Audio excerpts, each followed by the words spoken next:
দীর্ঘ অনেকগুলো বছর একসাথে পেরোনোর পর সেই দিনটা এসেই পড়ে, যেটার জন্য অপেক্ষা তো ছিলই, কিন্তু আসার পর যেটা আসে সেটা হলো দুঃখ।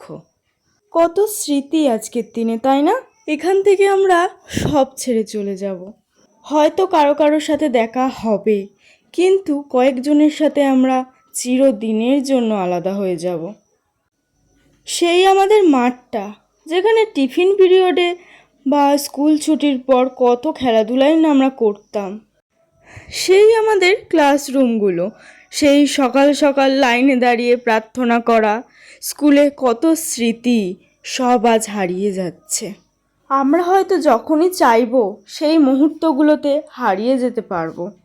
মাঝখানে কোভিডের জন্য আমাদের স্মৃতি হয়তো অস্পষ্টই হয়ে গিয়েছিল, যার কারণে তো বুঝতেই পারলাম না কবে ক্লাস 5 থেকে 12-এর শেষ দিনটা এসে গেল।